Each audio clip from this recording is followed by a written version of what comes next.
This is ReplicantPhish. Hope you're doing well. Today I have the topic of why more men will be happy without a woman in 2020.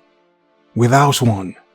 Without the nagging, without the noise, without the headache, the stress, without the lies, without the deception. But I will say this at the start. If you have a woman, a decent woman, and you're happy with the woman, this video is not for you. This video is not for people who actually have something that they feel is good for them. And if someone has something that's good for them, good for them. I'm not here to destroy anything. I'm just here to make a few points.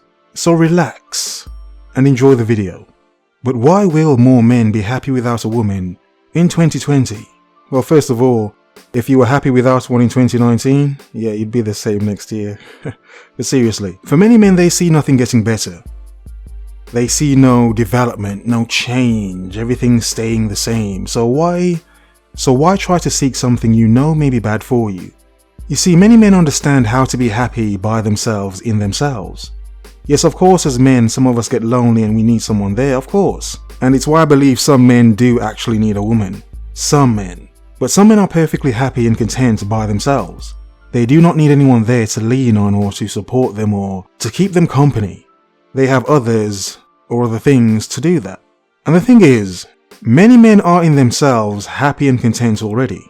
And then what ends up happening is they bring a woman into their life who is on the outside happy, but deep down, no, she's not. Then what ends up happening is the man who was happy and content before in being single, but hope he found a woman who was not as happy as she pretended to be, and then ends up bringing the man down, ends up reducing his level of joy and contentment. Simple thing, I've seen this happen myself, it's happened to me as well. Generally, I'm a content, upbeat sort of person. Generally, I do have a very stoic view of the world. Yes, not a philosophy video, but I'm throwing some philosophy words out there. But I've seen many times how the single personality point of view that I have has to, in a sense, change or adapt to the woman I have in my life just to make sure that I'm not being a selfish man. It's all about me, it's all about fish. Do what I say, woman, get on your knees. I should probably stop laughing so maniacally after I say certain things. But it's the understanding of how as a man you have to adjust, in a sense, to make something work. If you want to make it work and you're not trying to be a selfish, all about yourself bastard, you know? But the thing is, when I look at modern women in my dating pool, even for that section of women alone within my dating pool, let's say from 21 to 31, which is only a 10-year bracket of women I'd actually date. Would I date older? I'd probably smash a few older. Seriously, stop laughing, fish, stop laughing. But possible age of women I'd date would be in that bracket. So, in looking at that bracket of women, I have to think, my God, as a man, that's what I have to choose from. And even if it's not the full percentage of women, not the full 100%, it's the understanding fact that at least 70%, trying to be modest, modesty, at least 70% would be that way.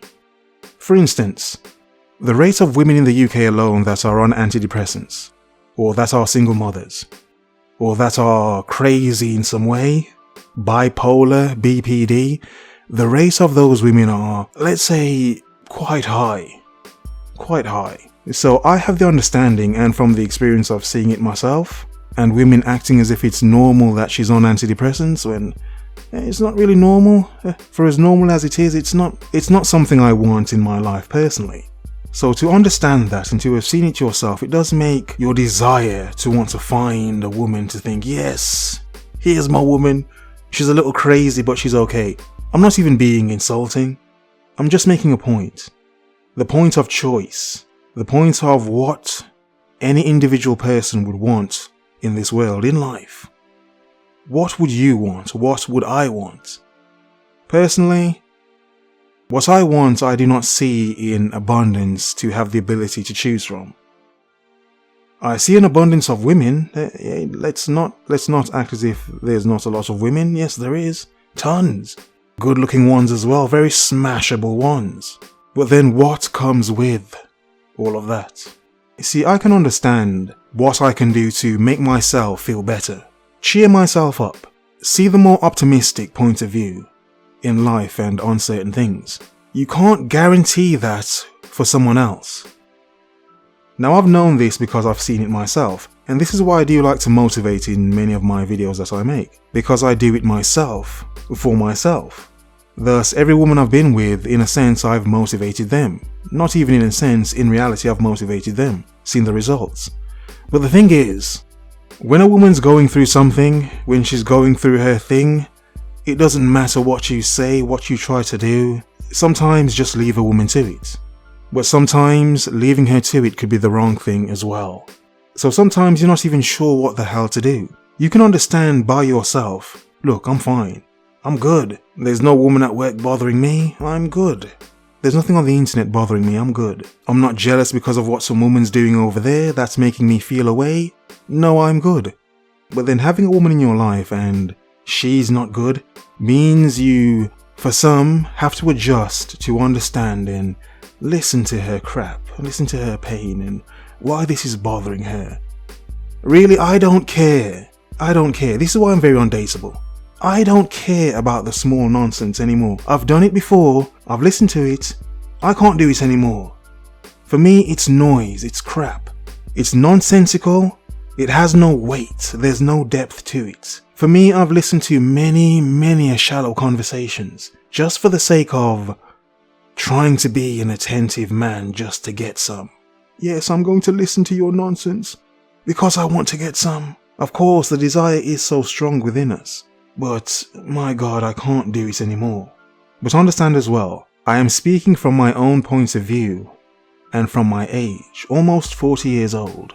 Not almost, still 4 years off, but from my age point of view. So younger men and even some older men, understand, if it makes sense to you from your point of view, it makes sense to you. You see, I understand how to be happy and content within myself. I know what drives me, what motivates me, what makes me feel better, and I can focus on those things. I can empower those things, the things that make me feel better. That makes sense. Now, sometimes to do that journey with someone in your life that's not in the same frame of mind, thought pattern, whatever, it then makes it more difficult because you then have to adjust to help this person along, to feel as good as you do. If they don't, sometimes that in itself could be a waste of time, a waste of energy, exhausting yourself to do something that you have to wonder, does this person even care or deserve it?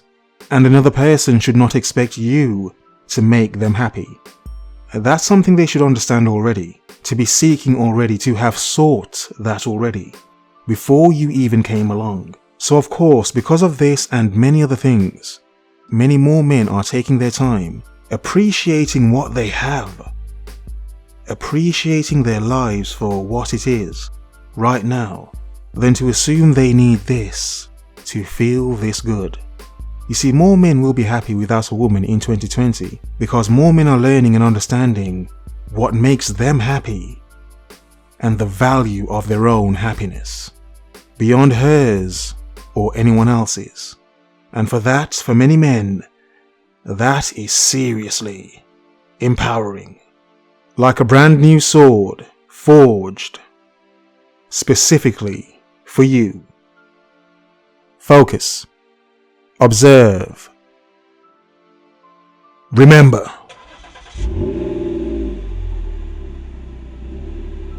The world is yours.